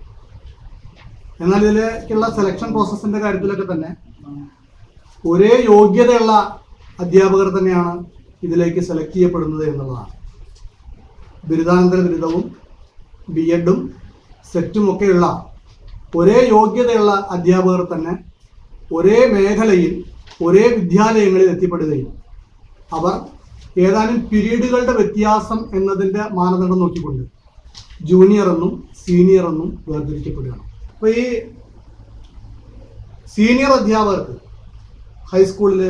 ഹയർ സെക്കൻഡറി സ്കൂളിൽ പ്രിൻസിപ്പൽ ആകാനുള്ള അവസരമാണ്. അതേസമയത്ത് ജൂനിയർ അധ്യാപകരുടെ സർവീസ് ഈ പ്രിൻസിപ്പൽ പ്രൊമോഷനെ പരിഗണിക്കുന്നില്ല എന്നുള്ള ശക്തമായ അനോമലി നിലനിൽക്കുകയാണ്. ഒരേ യോഗ്യതയുള്ള ആളുകളാണ്, അവിടേക്ക് വേണ്ടത് യോഗ്യതയല്ലേ. പക്ഷെ ഒരിക്കലും ഈ ജൂനിയർ അധ്യാപകരെ പ്രിൻസിപ്പൽ ആകുന്നതിന് തടയിട്ടുകൊണ്ടുള്ള രീതിയിലുള്ള നിലപാടുകളാണ് നമ്മുടെ ഗവൺമെൻറ്റിൻ്റെ ഭാഗത്തു നിന്നും വിദ്യാഭ്യാസ വകുപ്പിൻ്റെ ഭാഗത്തു നിന്നും നിരന്തരമായി ഉണ്ടായിക്കൊണ്ടിരിക്കുന്നത്. ഇതേ സമയത്ത് ഹയർ സെക്കൻഡറി വിദ്യാലയങ്ങളിൽ ഒരു ദിവസം പോലും ക്ലാസ് എടുക്കാത്ത HMമാരൊക്കെ തന്നെ വളരെ വൃത്തിയായിട്ട് പ്രിൻസിപ്പൽമാരായി കയറി വരുന്ന അവസ്ഥയും നമ്മൾ കണ്ടുകൊണ്ടിരിക്കുകയാണ്. ഫെഡറേഷന്റെ സംസ്ഥാന സമ്മേളനം മെയ് 21 തിരുവനന്തപുരത്ത് വെച്ച് നടക്കുമെന്നും ഭാരവാഹികൾ പറഞ്ഞു. മന്ത്രി റോഷി അഗസ്റ്റിൻ സമ്മേളനം ഉദ്ഘാടനം ചെയ്യും. സമ്മേളന ദിവസം വിവേചന വിരുദ്ധ റാലിയും നടക്കുമെന്നും ഭാരവാഹികൾ അറിയിച്ചു. ഒറ്റപ്പാലത്ത് വാർത്താ സമ്മേളനത്തിൽ ഫെഡറേഷൻ ജില്ലാ സെക്രട്ടറി കെ സുരേഷ്, സംസ്ഥാന സമിതി അംഗങ്ങളായ കെ ശ്രീദേവി, പ്രകാശ് കോലേരി, VK രജനി തുടങ്ങിയവരും പങ്കെടുത്തു. 801 ദിവസങ്ങളിൽ ഒരു ദിവസം ഒരു കഥ എന്ന രീതിയിൽ 801 കഥകൾ എഴുതിയും അവതരിപ്പിച്ചും സുരേഷ് തെക്കീട്ടിൽ. ഈ കഥകളിലൂടെ 2000-ഓളം കഥാപാത്രങ്ങൾക്ക് ശബ്ദവും നൽകി പുലാമന്തോൾ പാലൂർ സ്വദേശിയായ ഈ റിട്ടയർഡ് പോലീസ് ഉദ്യോഗസ്ഥൻ. സുരേഷ് തെക്കീട്ടിലിൻ്റെ ഈ കഥകൾ ടാലൻറ്റ് റെക്കോർഡ് ബുക്കിൽ ലോക റെക്കോർഡ് സ്ഥാപിക്കുന്നതിന് മെയ് 18 ഞായറാഴ്ച പുലാമന്തോൾ ഗവൺമെൻറ് ഹയർ സെക്കൻഡറി സ്കൂളിൽ പ്രദർശിപ്പിക്കും. ഒരു ദിവസം നീണ്ടു നിൽക്കുന്ന വിവിധ പരിപാടികളാണ് സംഘടിപ്പിച്ചിരിക്കുന്നതെന്ന് സംഘാടകർ പെരിന്തൽമണ്ണയിൽ വാർത്താസമ്മേളനത്തിൽ അറിയിച്ചു. 2023 ഫെബ്രുവരി 2 മുതൽ 2025 ഏപ്രിൽ 4 വരെയുള്ള 801 ദിവസങ്ങളിൽ സുരേഷ് തെക്കീട്ടിൽ 801 കഥകളാണ് സോഷ്യൽ മീഡിയയിലൂടെ എഴുതി അവതരിപ്പിച്ചത്. വാട്സാപ്പ് ഗ്രൂപ്പുകളിൽ സുരേഷ് തെക്കീട്ടിൻ്റെ കഥയുടെ പ്രയാണം ഇപ്പോഴും തുടർന്നുകൊണ്ടിരിക്കുന്നു. മുമ്പ് 500 ദിവസങ്ങളിൽ 500 കവിതകൾ ഫേസ്ബുക്കിലെഴുതി 2018 സുരേഷ് തെക്കീട്ടിൽ URF ദേശീയ റെക്കോർഡ് സ്ഥാപിച്ചിരുന്നു. 801 കവിതകൾ പ്രദർശിപ്പിച്ച് ലോക റെക്കോർഡെന്ന ഈ എഴുത്തുകാരൻ്റെ പുതിയ ലക്ഷ്യം സാക്ഷാത്കരിക്കുന്നതിന് പിന്നിൽ 1984 അദ്ദേഹത്തിൻ്റെ കൂടെ പഠിച്ച ഹൈസ്കൂൾ ബാച്ച് വിദ്യാർത്ഥി കൂട്ടായ്മയാണ്. ടാലന്റ് റെക്കോർഡ് ബുക്ക് അഡ്ജുഡിക്കേറ്ററും Guinness world record holders state പ്രസിഡന്റുമായ സത്താർ അദൂരിൻ്റെ നേതൃത്വത്തിലുള്ള ജൂറിയാണ് വിധി നിർണയത്തിനെത്തുക. 2023 ഫെബ്രുവരി മാസത്തിലാണ് ഈ കഥാപ്രയാണം ആരംഭിക്കുന്നത്. ഫെബ്രുവരി 13 ആരംഭിക്കുന്ന കഥാപ്രയാണം എഴുതുക മാത്രമല്ല, ഞാൻ കഥ അവതരിപ്പിക്കുകയും ചെയ്തു. അവതരിപ്പിക്കുന്നത് ആ കഥാപാത്രങ്ങളുടെ ശബ്ദത്തിലാവാൻ ഞാൻ എൻ്റെ കഴിവിനനുസരിച്ച് ശ്രമിച്ചു. അങ്ങനെ പറയാൻ പറ്റും. അല്ല, കഥാപാത്രത്തിന് ഞാൻ പൂർണ്ണത നൽകിയെന്ന് അവകാശപ്പെടുന്നില്ല. എൻ്റെ പരിമിതിക്കുള്ളിൽ നിന്നുകൊണ്ട് ആ കഥാപാത്രമായി സംസാരിക്കാൻ ശ്രമിച്ചു. ആ കഥാപ്രയാണം തുടർന്നു വന്നു. അത് 23/4/2025 ആയപ്പോൾ 801 ദിവസം പിന്നിട്ടു. ഇപ്പോഴും ആ കഥാപ്രയാണം ഞാൻ തുടരുന്നുണ്ട്. നിരവധി വാട്സപ്പ് ഗ്രൂപ്പുകൾ, കലാസാഹിത്യ വേദികളുടെ വാട്സപ്പ് ഗ്രൂപ്പുകൾ, ആ കഥകളിലൂടെ ഏകദേശം 2000-ഓളം, ഏകദേശം എന്ന് പറയുന്നത് എൻ്റെ കഥകളിൽ ഭൂരിഭാഗം കഥകളിലും 2 കഥാപാത്രങ്ങളാണ് ഉണ്ടാവുന്നത്. അപ്പൊ ഈ 800 കഥകളിൽ 500 കഥകളിലും 2 കഥാപാത്രങ്ങൾ, 1000 കഥാപാത്രത്തോടെ വന്നിട്ടുണ്ട്. പിന്നീട് വരുന്ന 200 കഥകളിൽ 3 കഥാപാത്രങ്ങളും, ഒരു 100ഓളം കഥകളിൽ 4 കഥാപാത്രങ്ങളും ഒക്കെ വന്നിട്ടുണ്ട്. അങ്ങനെയാണ് 2000-ഓളം കഥാപാത്രങ്ങൾക്ക് ഞാൻ ശബ്ദം നൽകിയത്. ഓൺലൈനിൽ ഇത്രയും ചെയ്തപ്പോൾ ഇത് പ്രദർശിപ്പിക്കണമെന്നൊരു തീരുമാനം കൂടി ഉണ്ടായപ്പോഴാണ് എൻ്റെ 10ാം ക്ലാസ് ഗ്രൂപ്പ് 1984 SSLC ബാച്ച് ഇത് ഏറ്റെടുത്തതെന്ന് പറഞ്ഞാൽ വലിയൊരു സാഹിത്യ സമ്മേളനം, സാംസ്കാരിക സമ്മേളനം, കവിയരങ്ങ്, കഥയരങ്ങ്, കഥാപ്രദർശനം എന്നൊക്കെ ഉള്ള പ്രോഗ്രാമുകൾ ഉൾപ്പെടുത്തി ഒരു വലിയ പരിപാടിയായി പുലാമന്തൂർ ഹൈസ്കൂളിൽ നടത്താമെന്നുള്ള ആശയം മുന്നോട്ട് വെച്ചതും ആ ആശയവുമായി മുന്നോട്ട് പോയതും അതിന് പിൻഫലമായി നിന്നതും വേദി ഒരുക്കിയതും എൻ്റെ 10ാം ക്ലാസ് ബാച്ചാണ്. പുലാമന്തോൾ ഗവൺമെന്റ് ഹയർ സെക്കൻഡറി സ്കൂളിൽ മെയ് 18 ഞായറാഴ്ച ഒരു ദിവസത്തെ വിപുലമായ പരിപാടികളാണ് സംഘടിപ്പിച്ചിട്ടുള്ളത്. 801 കഥകൾ അത് എഴുതിയും കഥാപാത്രങ്ങൾക്ക് ശബ്ദം നൽകിയും സാമൂഹിക മാധ്യമങ്ങളിലൂടെ അവതരിപ്പിച്ച ഒരു പ്രമുഖ വ്യക്തിയാണ് ഞങ്ങളുടെ ബാച്ചിലെ ഞങ്ങളുടെ പ്രിയപ്പെട്ട സുരേഷ്. ഇതുമായി ബന്ധപ്പെട്ട് നടക്കുന്ന ഈ കഥ പ്രദർശനം വ്യത്യസ്ത പരിപാടികളിലൂടെ 18-ാം തീയതി 18/5/2025 ഞായർ രാവിലെ 9 മണി മുതൽ വൈകിട്ട് വരെയുള്ള ഒരു പ്രോഗ്രാമായി പ്രദർശനം ഉണ്ട്. അതിൽ സാഹിത്യ സമ്മേളനമുണ്ട്, പുസ്തക പ്രകാശനം, കവിയരങ്ങ്, കഥയരങ്ങ്, സൗഹൃദ സദസ്സ്, സാംസ്കാരിക സമ്മേളനം, അതുപോലെ തന്നെ കലാപരിപാടികൾ, കാവ്യസന്ധ്യ, ഇങ്ങനെയുള്ള കഥാപ്രദർശനം, സാഹിത്യ സമ്മേളനം, സുഹൃത്ത് സമ്മേളനം, കഥയരങ്ങ്, കവിയരങ്ങ്, സാംസ്കാരിക സമ്മേളനം, കാവ്യസന്ധ്യ, കലാപരിപാടികൾ തുടങ്ങി വിവിധ പരിപാടികൾ നടക്കുമെന്ന് സംഘാടകർ വാർത്താസമ്മേളനത്തിൽ അറിയിച്ചു. MLA നജീബ് കാന്തപുരം, പുലാമന്തോൾ ഗ്രാമപഞ്ചായത്ത് പ്രസിഡന്റ് P. സൗമ്യ, കോഴിക്കോട് സർവകലാശാല vice chancellor doctor P. Raveendran, കവി Manampoor Rajan Babu, KPS പൈനടം, CV Sadasivan, PC Aravindan തുടങ്ങിയവർ വിവിധ പരിപാടികളിൽ സംബന്ധിക്കും. സുരേഷ് തെക്കീട്ടിലിൻ്റെ 6 പുസ്തകങ്ങൾ മുമ്പ് പ്രസിദ്ധീകരിച്ചിട്ടുണ്ട്. പുതിയ 3 കൃതികൾ എഴുത്തുകാരനും കേരള സാഹിത്യ അക്കാദമി പുരസ്കാര ജേതാവുമായ ശ്രീരാമകൃഷ്ണൻ കുമരനെല്ലൂർ സാഹിത്യ സമ്മേളനത്തിൽ പ്രകാശനം ചെയ്യും. വാർത്താ സമ്മേളനത്തിൽ സുരേഷ് തെക്കീട്ടിൽ, സ്വാഗത സംഘം chairman Sasikumar Saketham, convener K. Muhammad Ali, K. Shailaja എന്നിവർ പങ്കെടുത്തു. സംസ്ഥാനത്തെ മികച്ച 2ാമത്തെ അയൽക്കൂട്ടത്തിനും മികച്ച 2ാമത്തെ ADS-നുമുള്ള പുരസ്കാരങ്ങൾ സ്വന്തമാക്കി ശ്രീകൃഷ്ണപുരം പഞ്ചായത്ത്. ശനിയാഴ്ച തിരുവനന്തപുരത്ത് നടക്കുന്ന ചടങ്ങിൽ പുരസ്കാരങ്ങൾ ഏറ്റുവാങ്ങുമെന്ന് പഞ്ചായത്ത് സാരഥികൾ വാർത്താസമ്മേളനത്തിൽ അറിയിച്ചു. മികച്ച ADS-നുള്ള പുരസ്കാരം ശ്രീകൃഷ്ണപുരം ഗ്രാമപഞ്ചായത്തിലെ 8ാം വാർഡ് പുന്നാമ്പറമ്പ് ADS-നാണ്. പുന്നാമ്പറമ്പ് 8ാം വാർഡിലെ ഭാഗ്യശ്രീ അയൽക്കൂട്ടം മികച്ച അയൽക്കൂട്ടത്തിനുള്ള പുരസ്കാരവും ഏറ്റുവാങ്ങും. കുടുംബശ്രീ അയൽക്കൂട്ടങ്ങളുടെ വരുമാനം കൂട്ടുന്നതിനുള്ള പ്രവർത്തനങ്ങൾക്കാണ് ഇനി മുൻഗണന നൽകുകയെന്ന് panchayat president C. Rajika, secretary S. Saji, vice president M. Sukumaran, CDS chairperson T. Soumya, assistant secretary Santhosh, 8ാം ward CDS member N. Vidyalakshmi, Bhagyasree അയൽക്കൂട്ടം president K. P. Jyothi, standing committee അംഗങ്ങളായ C. Haridasan, K. Sumathi, M. K. Dwarakanathan, accountant Sujitha എന്നിവർ വാർത്താസമ്മേളനത്തിൽ അറിയിച്ചു. ശ്രീകൃഷ്ണപുരം ഗ്രാമപഞ്ചായത്തും കുടുംബശ്രീ CDSന്റെ ഭരണസമിതിയും ഒരുപാട് വലിയ സന്തോഷത്തിലാണ്. കാരണം സംസ്ഥാന തലത്തിൽ കുടുംബശ്രീ അവാർഡുകൾ പ്രഖ്യാപിച്ചപ്പോൾ സംസ്ഥാന തലത്തിൽ 2ാം സ്ഥാനം ലഭിച്ച മികച്ച അയൽക്കൂട്ടം, മികച്ച ADS എന്നിവ ശ്രീകൃഷ്ണപുരം പഞ്ചായത്തിൽ ഉൾപ്പെട്ടതാണ്. ഇത് തുടർച്ചയായൊരു പ്രവർത്തനങ്ങളുടെ റിസൾട്ടാണ് ഇപ്പോൾ ഈ അവാർഡ് കിട്ടിയത്. കാരണം 2002 ആദ്യഘട്ടത്തിൽ തന്നെ സംസ്ഥാന സർക്കാർ കുടുംബശ്രീ രൂപീകരിച്ചപ്പോൾ തന്നെ ആദ്യഘട്ടം ശ്രീകൃഷ്ണൻ ഗ്രാമപഞ്ചായത്തിലും കുടുംബശ്രീ സംവിധാനം നിലവിൽ വരികയും 23 വർഷമായി അതിൻ്റെ കുടുംബശ്രീ പ്രവർത്തനങ്ങൾ ഏകോപിപ്പിച്ചുകൊണ്ട് സർക്കാർ പറയുന്ന പ്രവർത്തനങ്ങൾ ചെയ്യുകയും തനത് പ്രവർത്തനങ്ങൾ ചെയ്യുകയും അടിസ്ഥാനത്തിലാണ് നമുക്ക് ഇങ്ങനെയൊരു മികച്ച അംഗീകാരങ്ങൾ ലഭിക്കാനിടയായത്. സിവിൽ സർവീസ് പരീക്ഷയിൽ 559 റാങ്ക് നേടി ശ്രീകൃഷ്ണപുരത്തിന്റെ അഭിമാനമായി മാറിയ KB ഗ്രീഷ്മയെ ശ്രീകൃഷ്ണപുരം ഗ്രാമപഞ്ചായത്ത് അനുമോദിച്ചു. President C. രാജിക ചടങ്ങ് ഉദ്ഘാടനം ചെയ്തു. വിദ്യാഭ്യാസ സ്ഥാപനങ്ങളിൽ പഠിച്ചു. കാരണം നമ്മളുടെ പനമ്പള്ളി മണ്ഡലത്താണ് അച്ഛൻ്റെ വീട്.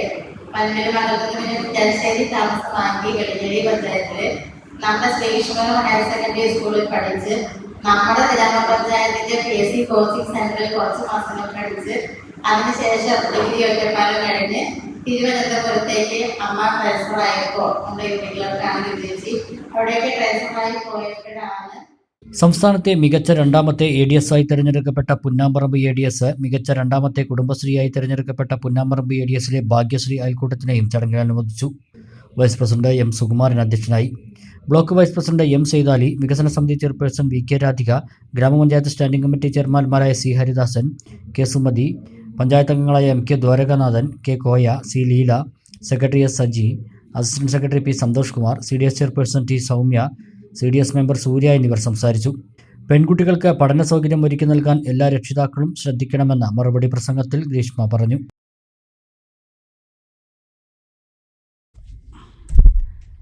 ഒരു ചെറിയ ഇടവേള കൂടി.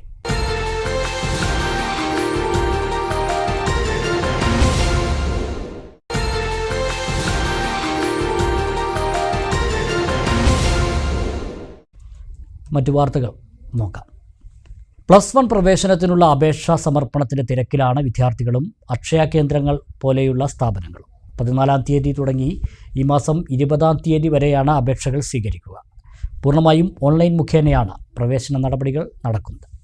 10ാം ക്ലാസിൻ്റെ കടമ്പ കടന്നതോടെ തുടർ പഠനവും ഭാവിയും സുരക്ഷിതമാക്കാനുള്ള തിരക്കിലാണ് വിദ്യാർത്ഥികൾ. +1 പ്രവേശന നടപടികൾ ആരംഭിച്ചതോടെ അടുത്തത് ഏത് തിരഞ്ഞെടുക്കണം, എങ്ങനെ മുന്നോട്ടു പോകണം എന്നതൊക്കെ സംബന്ധിച്ച് പല വിദ്യാർത്ഥികളിലും രക്ഷിതാക്കളിലും ആശയക്കുഴപ്പമുണ്ട്. പ്രവേശന നടപടികൾ പൂർണ്ണമായും ഓൺലൈനായതിനാൽ അംഗീകൃത അക്ഷയ കേന്ദ്രങ്ങളിൽ ഉൾപ്പെടെ വലിയ തിരക്കാണ് അനുഭവപ്പെടുന്നത്. ഈ മാസം 24-ന് ട്രയൽ അലോട്ട്മെൻറ്റും തുടർന്ന് 3 ഘട്ടങ്ങളിലായി പ്രധാന അലോട്ട്മെൻറ്റും നടക്കും. സംസ്ഥാനത്തെ എല്ലാ ഹൈസ്കൂൾ, ഹയർ സെക്കൻഡറി സ്കൂളുകളിലും പ്രവേശനവുമായി ബന്ധപ്പെട്ട് ഹെൽപ്പ് ഡെസ്കുകളും പ്രവർത്തിക്കുന്നുണ്ട്. ഭാവിയെക്കുറിച്ചുള്ള ആശങ്ക വിദ്യാർത്ഥികളിൽ ഉണ്ടാവുക സ്വാഭാവികമാണെന്നും എന്നാൽ പ്രവേശനത്തിന് തിരക്ക് കൂട്ടേണ്ടതില്ലെന്നും സൂക്ഷ്മതയോടെ കാര്യങ്ങൾ ചെയ്യണമെന്നുമാണ് അധ്യാപകർക്ക് പറയാനുള്ളത്. 14 തുടങ്ങി 20-ാം തീയതി അവസാനിക്കുന്ന അലോട്ട്മെന്റ് പ്രക്രിയയിൽ എല്ലാവർക്കും ഉപേക്ഷിക്കാനുള്ള അവസരം ഉണ്ടാവും. പരിഭ്രാന്തിപ്പെട്ട് ധൃതി പിടിച്ച് അവിടെ ഇവിടെയും ഓരോന്ന് കൊണ്ടുകൊടുത്ത് തെറ്റായ വിവരങ്ങൾ കൊടുക്കരുത് എന്നാണ്. ഈ മാസം 20 വരെയാണ് അപേക്ഷകൾ സ്വീകരിക്കുക. പ്രവേശന നടപടികൾ പൂർത്തിയാക്കി ജൂൺ 18-ന് ക്ലാസുകൾ തുടങ്ങാനാണ് പൊതുവിദ്യാഭ്യാസ വകുപ്പിന്റെ തീരുമാനം.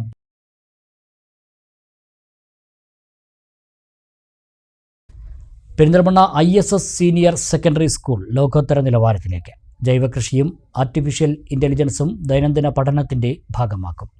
കർമ്മ പദ്ധതികൾ സ്കൂൾ അധികൃതർ വാർത്താസമ്മേളനത്തിൽ വിവരിച്ചു.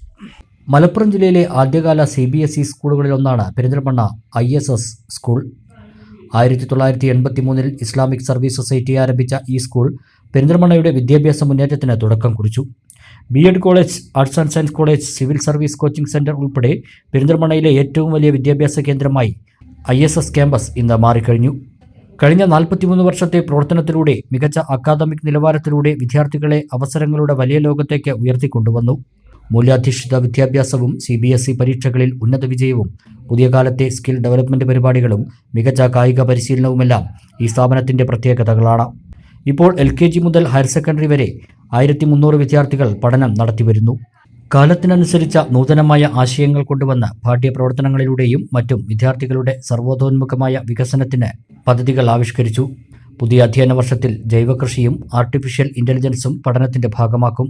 പുതിയ പദ്ധതികൾ സ്കൂൾ അധികൃതർ വാർത്താസമ്മേളനത്തിൽ വിവരിച്ചു. വിദ്യാഭ്യാസം ലോകത്ത് തന്നെ വലിയ മാറ്റങ്ങൾ വന്നുകൊണ്ടിരിക്കുകയാണ്.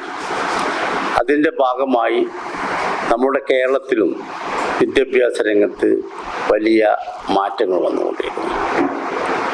ആർട്ടിഫിഷ്യൽ ഇൻ്റലിജൻസ് കടന്നുകയറ്റം, അതുപോലെ തന്നെ റോബോട്ട്സ്, IoT, ഡ്രോൺ എന്നീ സംവിധാനങ്ങൾ ഇന്ന് പഠിക്കുന്ന കുട്ടികളെ സംബന്ധിച്ചിടത്തോളം അവർക്ക് അതിനെപ്പറ്റിയുള്ള വിവരം ഉണ്ടാവുക എന്നുള്ളത് വളരെ അത്യാവശ്യമാണ്. അതുകൊണ്ട് തന്നെ ISSലെ മാനേജ്മെൻറ്റ് തീരുമാനിക്കുന്നു, ഇനി ഇവിടെ പഠിക്കുന്ന കുട്ടികൾ KG മുതൽ 12ാം ക്ലാസ് വരെ ആർട്ടിഫിഷ്യൽ ഇൻ്റലിജൻസിൽ അധിഷ്ഠിതമായ വിദ്യാഭ്യാസം അവർക്ക് നൽകുക എന്നുള്ളതാണ്. അതോടൊപ്പം തന്നെ നമ്മുടെ നാടിൻ്റെ ഉന്നമനത്തിന് വേണ്ടി ഏറ്റവും കൂടുതൽ നമ്മൾ ഡിപ്പെൻഡ് ചെയ്യേണ്ടത് കാർഷിക രീതിയിലുള്ള കൃഷികളാണ്. അപ്പോൾ ജൈവ കൃഷിയെ അഭിവൃദ്ധിപ്പെടുത്തുകയും ജൈവ കൃഷിക്ക് പ്രോത്സാഹനം നൽകുകയും അതോടുകൂടി ഏറ്റവും അത്യാധുനിക രീതിയായ ആർട്ടിഫിഷ്യൽ ഇൻ്റലിജൻസോടുകൂടി ഉള്ള ഒരു കരിക്കുലമാണ് ISSൽ ഇനി നടക്കാൻ പോകുന്നത്. അന്താരാഷ്ട്ര നിലവാരത്തിലുള്ള ശീതീകരിച്ച പ്രീ സ്കൂൾ ക്ലാസുകളും ഹൈജീനിക് ഭക്ഷണശാലയുമെല്ലാം സ്കൂളിൽ ഒരുങ്ങിക്കഴിഞ്ഞു. ഇന്നത്തെ കാലഘട്ടത്തിൽ ഏറ്റവും ഇന്നോവേറ്റീവ് ആയിട്ടൊരു എഡ്യൂക്കേഷൻ രീതി നടപ്പാക്കണം എന്നുള്ളതാണ് മാനേജ്മെന്റ് ഉദ്ദേശിക്കുന്നത്. അതിൽ പ്രധാനപ്പെട്ട ഒരു കാര്യം, ഈ പ്രാവശ്യം KG ക്ലാസ് റൂമുകളെല്ലാം സ്മാർട്ടാക്കുകയും AC ക്ലാസ് റൂം ആക്കുകയും ഹൈജീനിക് ഫുഡ് ഒരു ഡയറ്റീഷ്യന്റെ അഡ്വൈസ് കൂടി കൊടുക്കുന്ന ഒരു രീതിയാണ് ഈ പ്രാവശ്യം നടപ്പാക്കുന്നത്. അതേപോലെ തന്നെ പ്രൊജക്ട് ബേസ്ഡ് ലേണിംഗ് ആണ് നമ്മൾ ഉദ്ദേശിക്കുന്നത്. ഫ്ലിപ്പ്ഡ് ക്ലാസ് റൂം മോഡൽ, അതായത് റെക്കോർഡഡ് ക്ലാസ് കുട്ടികൾക്ക് കിട്ടത്തക്ക രീതിയിൽ നമ്മൾ പ്ലാൻ ചെയ്യുന്നുണ്ട്. അതുപോലെ തന്നെ ഞങ്ങളുടെ B.Ed കോളേജിലെ ട്രെയിനിങ് ടീച്ചേഴ്സിനെ ഉപയോഗിച്ച് പേഴ്സണലൈസ്ഡ് കോച്ചിങ്, ഓരോ കുട്ടികൾക്ക് ഇൻഡിവിജ്വൽ കോച്ചിങ് കൊടുക്കാനാണ് പിന്നെ മറ്റൊരു കാര്യം ഉദ്ദേശിക്കുന്നത്. ഏറ്റവും നല്ല ഫാക്കൽറ്റി, നല്ല എക്സ്പീരിയൻസ് ഉള്ള ഒരു പ്രിൻസിപ്പളാണ് ഞങ്ങളെ സംബന്ധിച്ചിടത്തോളം ഒരു പ്രത്യേകത. ഏതാനും സ്കോളർഷിപ്പുകളും അടുത്ത അധ്യയന വർഷം നമ്മൾ നടപ്പാക്കുന്നുണ്ട്. +1 എൻട്രൻസ് എക്സാമിലൂടെ വിവിധ തരം സ്കോളർഷിപ്പ്, 100% ഫീസ് ഇളവോടുകൂടിയ സ്കോളർഷിപ്പ് മുതൽ 50% ഫീസ് ഇളവോടുകൂടിയ സ്കോളർഷിപ്പ് +1 നടപ്പാക്കുന്നുണ്ട്. ദേശീയ വിദ്യാഭ്യാസ പദ്ധതിയുടെ ഭാഗമായി 3 വയസ്സ് മുതലുള്ള കുട്ടികൾക്ക് പ്രീ സ്കൂളിൽ അഡ്മിഷൻ നൽകിക്കൊണ്ടിരിക്കുന്നു. സമ്പൂർണ്ണ ലഹരി വിമുക്ത, പ്ലാസ്റ്റിക് വിമുക്ത വിദ്യാലയത്തിലൂടെ ഏറ്റവും സുരക്ഷിതമായ പഠന സാഹചര്യമാണ് ഒരുക്കുന്നത്. സ്കൂളിന്റെ പ്രവർത്തനം 43 വർഷം പിന്നിടുന്ന ഈ വർഷം 43 വിവിധ മേഖലകളിൽ ഊന്നൽ കൊടുത്തുകൊണ്ടുള്ള പരിപാടികളാണ് ആസൂത്രണം ചെയ്തിരിക്കുന്നത്. നേരത്തെ 5ാം ക്ലാസ്സിലൊക്കെ സ്കൂളിൽ പോയിരുന്ന കുട്ടികളോട് ഇപ്പോൾ ദേശീയ വിദ്യാഭ്യാസ നയം പറയുന്നത് 3ാം ക്ലാസ്സിൽ തന്നെ സ്കൂളിലെത്താനാണ്. 3ാം ക്ലാസ് മുതൽ 18 വയസ്സ് വരെയാണ് ഇനി അങ്ങോട്ട് ദേശീയ വിദ്യാഭ്യാസ നയം വിഭാവനം ചെയ്യുന്നത്. അപ്പോൾ അതുകൊണ്ട് തന്നെ നമ്മുടെ ISS പോലുള്ള ഇൻസ്റ്റിറ്റ്യൂഷനിൽ 3ാം വയസ്സ് മുതൽ ഒരു ലോകോത്തര നിലവാരത്തിലുള്ള വിദ്യാഭ്യാസം നൽകാൻ വേണ്ടിയിട്ടാണ് ഈ വർഷം മുതൽ എയർ കണ്ടീഷൻഡ് ആയിട്ടുള്ള ശീതീകരിച്ച കുട്ടികളുടെ പുതിയ കാലത്തെ ആ ഒരു സാഹചര്യങ്ങളും കാലാവസ്ഥാ വ്യതിയാനമൊക്കെ ഉൾക്കൊണ്ടുകൊണ്ട് ഒരു ഏറ്റവും മികച്ച ഒരു ഇന്റർനാഷണൽ ലെവലിലുള്ള ഇന്റർനാഷണൽ സിലബസിലുള്ള കുട്ടികൾക്ക് പ്ലേ വേ മെത്തേഡിലുള്ള ഒരു കിൻഡർ ഗാർട്ടൻ കുറച്ചും കൂടെ സജീവമാവുന്നതും അവിടെ മുഴുവൻ കുട്ടികൾക്കും ഇവിടെ സൂചിപ്പിച്ചതുപോലെ ഒരു സർട്ടിഫൈഡ് ഡയറ്റീഷ്യന്റെ നേതൃത്വത്തിൽ, അതേപോലെ തന്നെ സർട്ടിഫൈഡ് ഏജൻസിയുടെ നേതൃത്വത്തിൽ വളരെ നല്ല രീതിയിലുള്ള ഭക്ഷണം കൊടുത്ത് അവരെ ഏറ്റവും നല്ല ഒരു സ്കൂളിലേക്ക് പ്രിപ്പയർ ചെയ്യുന്ന രീതിയിലുള്ള ഒരു ന്യൂ ഹെവൻ, ഒരു ഇന്റർനാഷണൽ ഒരു കിൻഡർ ഗാർട്ടൻ മോണ്ടിസോറി ഇന്റഗ്രേറ്റഡ് സ്കൂളായിട്ട് ഈ ISS മാറുന്നത്. നമ്മൾ 4 ഏരിയയിലാണ് ഫോക്കസ് ചെയ്യുക. ഒന്ന്, നമ്മുടെ ജില്ലയിൽ കിട്ടാവുന്ന, നമ്മുടെ നാട്ടിൽ കിട്ടാവുന്ന ഏറ്റവും നല്ല അക്കാഡമിക്സ്, ഏറ്റവും നല്ല മൂല്യങ്ങൾ, ഒരു വ്യക്തിയുടെ ഒരു പേഴ്സണാലിറ്റി ഫോം ചെയ്യുന്നതിൽ ആ മൂല്യാധിഷ്ഠിത വിദ്യാഭ്യാസം, ഏറ്റവും നല്ല അക്കാഡമിക്സ്, പിന്നെ മൈൻഡ് ബോഡി ഫിറ്റ്നസ്, അതായത് സ്പോർട്സ് റിലേറ്റഡ് ആയിട്ടുള്ള ഹെൽത്ത് സെറ്റ് ആക്കുക എന്നുള്ളത് ഹെൽത്ത് സെറ്റ്. മറ്റൊന്ന് സ്കില്ല്. 21ാം നൂറ്റാണ്ടിലെ ഏറ്റവും പ്രധാനപ്പെട്ട സ്കൂളുകളൊക്കെ സ്കിൽ സെന്ററുകളായി മാറുകയാണ്. സ്പോർട്സ് അക്കാദമി, കെൽട്രോൺ കേരളയുമായി സഹകരിച്ച് തൊഴിലധിഷ്ഠിത സ്കിൽ പഠനം, സിവിൽ സർവീസസ് ഫൗണ്ടേഷൻ കോഴ്സ്, ഭാഷോത്സവ ലിറ്റററി ഫെസ്റ്റിവൽ, ചെസ് അബാക്കസ് പരിശീലനം, സ്കേറ്റിംഗ്, ആയോധന കലകൾ, കലാധിഷ്ഠിത പഠനോത്സവം, സ്കൂൾ ഒളിമ്പ്യാഡ്, പാരന്റ് കണക്ട് പരിശീലന പരിപാടികൾ, പബ്ലിക് സ്പീക്കിംഗ് പരിശീലനം, ലേണിംഗ് വിത്ത് സ്കോളർ, സംരംഭകത്വ പരിശീലനം, kids media school, students banking, career carnival, വിവിധ മത്സര പരീക്ഷകൾക്കുള്ള ഫൗണ്ടേഷൻ കോഴ്സുകൾ, സ്റ്റുഡൻസ് റിസർച്ച് ഫെലോഷിപ്പ് തുടങ്ങിയവ പ്രധാന പദ്ധതികളിൽ ചിലതാണ്. അത്യാധുനിക സ്പോർട്സ് പദ്ധതി അന്തിമഘട്ടത്തിലാണ്. കായികരംഗത്ത് മുന്നേറാൻ പ്രൊഫഷണൽ ഫുട്ബോൾ താരത്തെ ഫിസിക്കൽ എഡ്യൂക്കേഷൻ അധ്യാപകനായി നിയമിച്ചു. ഈ വർഷം ഏറ്റവും നല്ല ഒരു ഫിസിക്കൽ എഡ്യൂക്കേഷൻ ടീച്ചറെ പോസ്റ്റ് ചെയ്ത് സന്തോഷ് ട്രോഫി 2 പ്രാവശ്യം കളിച്ച ഒരു അധ്യാപകനെ തന്നെ നിയമിച്ച് ഈ വർഷത്തെ ഓരോ കുട്ടിയുടെ ആരോഗ്യത്തിലും ശ്രദ്ധിക്കും എന്ന് ഉറപ്പ് നൽകിക്കൊണ്ട് ഒരു പുതിയ കാലഘട്ടം വരുമ്പോൾ നിങ്ങളെ എല്ലാവരെയും സന്തോഷം അറിയിച്ചുകൊള്ളുകയാണ്. വാർത്താസമ്മേളനത്തിൽ ISS president doctor P Unneen, general secretary AV Rafeeq, treasurer CM Musthafa, T Saidalikutty, KMT Muhammad Ali, manager Haidarali, principal Noufal Puthanpeediyakkal എന്നിവർ സംബന്ധിച്ചു.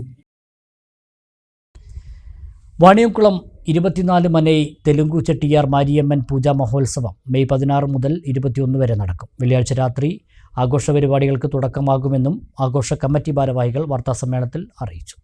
വാണിയംകുളം 24 മനൈ തെലുങ്കു ചെട്ടിയാർ മാരിയമ്മൻ പൂജാ മഹോത്സവമാണ് മെയ് 16 മുതൽ 21 വരെ വിപുലമായി ആഘോഷിക്കുന്നത്. വെള്ളിയാഴ്ച രാത്രി 11 മണിക്ക് നടക്കുന്ന കൊടിയേറ്റ ചടങ്ങുകളോടെ ആഘോഷ പരിപാടികൾക്ക് തുടക്കമാകും. മെയ് 18 ഞായറാഴ്ച രാവിലെ 8 മണിക്ക് പുലാച്ചിത്ര മുരുകൻ ക്ഷേത്രത്തിൽ നിന്നും തീർത്ഥക്കുടങ്ങൾ വഹിച്ചുകൊണ്ട് ഘോഷയാത്രയായി 10 മണിക്ക് മാരിയമ്മൻ ക്ഷേത്രത്തിൽ അഭിഷേക പൂജ നടക്കും.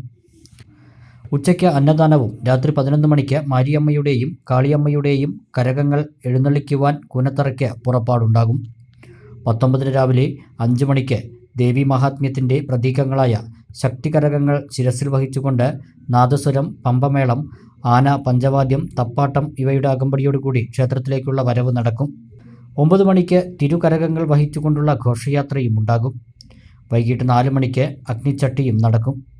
ചൊവ്വാഴ്ച വൈകിട്ട് 3 മണിക്ക് അമ്മൻ മഞ്ഞ നീരാട്ടം നടക്കും. രാത്രി 6:30 വാണിയംകുളം പഞ്ചായത്ത് ഗ്രൗണ്ടിൽ മ്യൂസിക്കൽ വാർ ഗാനമേളയും ഉണ്ടാകും. ആഘോഷ പരിപാടികളുടെ അവസാന ദിവസമായ മെയ് 21 ബുധനാഴ്ച 6 മണിക്ക് തിരുകരകങ്ങൾ പൂജിച്ചെടുത്ത് പമ്പമേളം എന്നിവയുടെ അകമ്പടിയോടുകൂടി ഭക്തിനിർഭരമായ ഘോഷയാത്ര വാണിയംകുളം നഗരപ്രദക്ഷിണം ചെയ്ത് കൂനത്തറയിലെത്തി കരകങ്ങൾ നിമഞ്ജനം ചെയ്ത് ക്ഷേത്രത്തിൽ വന്ന് നടയടയ്ക്കും. 6 ദിവസങ്ങളിലായി രാത്രി വിവിധ കലാപരിപാടികളും അരങ്ങേറുമെന്ന് ഭാരവാഹികൾ വാർത്താസമ്മേളനത്തിൽ അറിയിച്ചു. അതിപുരാതന കോയിലായിട്ടുള്ള മാരിയമ്മൻ കോയിലാണ് 24 മനൈ തെലുങ്കു ചെട്ടിയാർ വാണിയംകുളം മാരിയമ്മൻ കോയിൽ. അവിടുത്തെ പ്രതിഷ്ഠകൾ എന്ന് പറഞ്ഞാൽ മാരിയമ്മയും കാളിയമ്മയാണ് പ്രധാന പ്രതിഷ്ഠ. പിന്നെ ഉപദേവങ്ങളായിട്ടുള്ള മുനിയപ്പസ്വാമിയുണ്ട്, ചങ്കലിക്കറപ്പസ്വാമിയുണ്ട്, വിഘ്നേശ്വരനുണ്ട്, നാഗദേവങ്ങളുണ്ട്. ഇതാണ് നമ്മുടെ അമ്പലത്തിലെ പ്രതിഷ്ഠ. ഇന്ന് വൈകുന്നേരം 16-ാം തീയതി വെള്ളിയാഴ്ച വൈകുന്നേരം നമ്മുടെ അമ്പലത്തിലെ കൊടിയേറ്റമാണ്. കൊടിയേറ്റത്തോടനുബന്ധിച്ച് നമ്മുടെ ഉത്സവ പരിപാടികൾ 7 ദിവസം നീണ്ടു നിൽക്കുന്ന ഉത്സവ പരിപാടിയാണ്. ബുധനാഴ്ച വരെ അതിഗംഭീരമായ പരിപാടികളുണ്ട്. ഞായറാഴ്ച തൊട്ട് തീർത്ഥക്കൊട യാത്ര പുലാച്ചിത്ര മുരുകക്ഷേത്രത്തിൽ നിന്ന് തീർത്ഥക്കൊട യാത്ര തുടങ്ങും. അമ്മയ്ക്ക് വേണ്ട അഭിഷേകങ്ങളും കാര്യങ്ങളും ചെയ്യാൻ വേണ്ടിയിട്ട്. അത് കഴിഞ്ഞ് അന്ന് വൈകുന്നേരം ഉച്ചയ്ക്ക് അന്നദാനമുണ്ട്. അന്ന് വൈകുന്നേരം അന്നദാനമുണ്ട്. അത് കഴിഞ്ഞ് കരകുംഭങ്ങൾ എടുത്തുകൊണ്ടുവരാനായിട്ട് കൂനത്തറ മാരിയമ്മൻ കോയിലിലോട്ട് അന്ന് രാത്രി ഘോഷയാത്രയോടുകൂടി കരകുംഭങ്ങൾ എടുത്ത് തിങ്കളാഴ്ച രാവിലെ അതിഗംഭീര പരിപാടികളോട് കരകുംഭങ്ങൾ അമ്പലത്തിൽ കൊണ്ടുവരുന്നതാണ്. ഒറ്റപ്പാലത്ത് വിളിച്ചു ചേർത്ത വാർത്താ സമ്മേളനത്തിൽ ആഘോഷ committee secretary V Prabhu, joint secretary M Manikandan, ഖജാൻജി കെ അരുൺ, KR അഭിജിത്ത് തുടങ്ങിയവർ പങ്കെടുത്തു. പ്രധാന വാർത്തകൾ ഒരിക്കൽ കൂടി.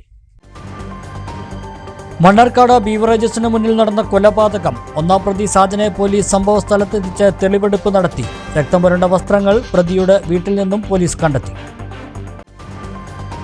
ജോലി സമയത്ത് കൃത്യമായി ഹാജരാകുന്നില്ലെന്ന് പരാതി. ഒറ്റപ്പാലം താലൂക്ക് ആശുപത്രി സൂപ്രണ്ടിന്റെ ചുമതലയുള്ള ഡോക്ടറെ നഗരസഭാ ചെയർപേഴ്സണും വൈസ് ചെയർമാനും CPM കൗൺസിലർമാരും ആശുപത്രിക്ക് മുന്നിൽ തടഞ്ഞുവച്ചു. പുതിയ കെട്ടിടത്തിന്റെ ഉദ്ഘാടനവുമായി സൂപ്രണ്ട് സഹകരിക്കുന്നില്ലെന്നും ആരോപണം. ഒറ്റപ്പാലത്ത് വിവിധ വാർഡുകളിൽ കുടിവെള്ളം കിട്ടാത്തതിൽ പ്രതിഷേധം. ജനപ്രതിനിധികളുടെ നേതൃത്വത്തിൽ വാട്ടർ അതോറിറ്റി എക്സിക്യൂട്ടീവ് എഞ്ചിനീയറെ ഉപരോധിച്ചു. പുഴയിൽ വെള്ളമുണ്ടായിട്ടും കുടിവെള്ള വിതരണത്തിൽ അനാസ്ഥയെന്ന് ആരോപണം. 15 വയസ്സുള്ള പെൺകുട്ടിയെ വീട്ടിൽ വെച്ച് ലൈംഗികാതിക്രമം നടത്തി ഗർഭിണിയാക്കിയ കേസിൽ ബന്ധുവായ പ്രതിക്ക് ഇരട്ട ജീവപര്യന്തവും 43 വർഷം കഠിന തടവും പിഴയും ശിക്ഷ വിധിച്ച് പട്ടാമ്പി പോക്സോ കോടതി. പ്രതി ഏഴുവന്തല സ്വദേശി 49-കാരനായ മണികണ്ഠനാണ് കോടതി ശിക്ഷ വിധിച്ചത്. വെൽഫെയർ പാർട്ടി ഒരു മുന്നണിയിലും ചേർന്നിട്ടില്ലെന്നും എന്നാൽ മുന്നണി രാഷ്ട്രീയം വേണ്ടെന്നു വച്ചിട്ടില്ലെന്നും സംസ്ഥാന പ്രസിഡന്റ് റസാഖ് പാലേരി. വേടനെ പട്ടികജാതി ഭീകരവാദിയെന്ന് അധിക്ഷേപിച്ചത് ദളിതർക്കും കലാകാരന്മാർക്കുമെതിരെയുള്ള സംഘപരിവാറിന്റെ നീക്കം. നെല്ലായ ഗ്രാമപഞ്ചായത്തിലെ വികസനം പൂർത്തീകരിച്ച 2 പദ്ധതികൾ നാടിന് സമർപ്പിച്ചു. നവീകരിച്ച കുരുക്കല്ലൂർ റെയിൽവേ സ്റ്റേഷൻ, മാരായമംഗലം റോഡിന്റെയും പേങ്ങാട്ടിരി ടൗണിന്റെയും ഉദ്ഘാടനമാണ് വെള്ളിയാഴ്ച നടന്നത്. ഈ വാർത്താ ബുള്ളറ്റിൻ സമാപിക്കുന്നു. നമസ്കാരം.